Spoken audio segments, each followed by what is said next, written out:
They were known as the perfect young family. Ayo and Lina had been married for 9 years, their home always filled with the noise of laughter, footsteps, and questions from their 3 children, Tommy, 8, Zora, 6, and little Eli, 4.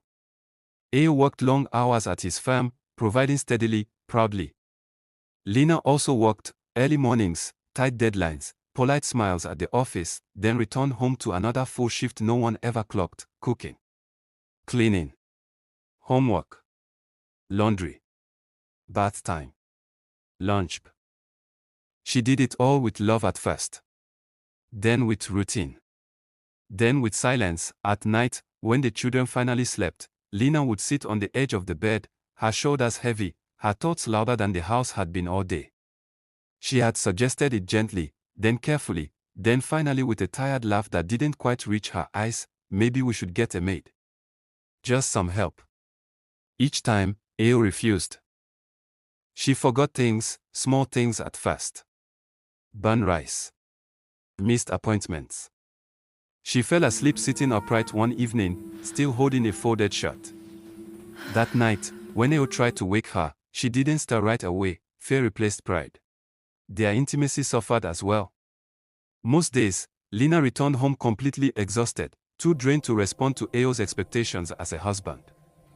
She tried, again and again, to explain how overwhelmed she felt and why they needed a domestic helper, someone to share the load and give her room to breathe.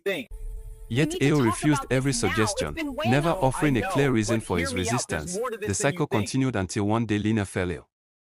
Despite feeling weak and dizzy, she managed to drive herself home. By the time she arrived, the children had already returned from school. She greeted them briefly and hurried upstairs, collapsing onto the bed beneath the covers. The children noticed she hadn't come back downstairs as usual. After waiting for a while, worry set in. One after another, all 3 of them ran upstairs to check on her. They found their mother curled up under the blanket, shivering. Fear filled their eyes as they gathered around her, calling her name softly, their young hearts heavy with concern. Michael, the eldest son, gently touched his mother's forehead. Feeling how hot her body was, he turned to his siblings and said, "I'll get the first aid box and give Mom some medicine." Sammy, the second son, quickly added, "I'll make her a cup of tea." David, the youngest, said, "I'll get some cold water and a towel and place it on her head to help bring the fever down." The 3 boys rushed off in different directions, working together with one goal, to make sure their mother was okay. After giving her the medicine, they were careful not to make any noise. They sat quietly beside her on the bed, watching over her as she rested. Michael then called his father to inform him that their mother was sick and at home. The moment Ayo heard the news, he left the office immediately and rushed home. When he arrived, he took Lina straight to the hospital, with the 3 children by her side. She was admitted for treatment, and the boys refused to leave her, lying close to her on the hospital. Lying close to her on the hospital bed, Ayo tried to persuade them to go home, but they wouldn't agree. Watching them, Ayo felt deeply troubled. Guilt weighed heavily on his heart.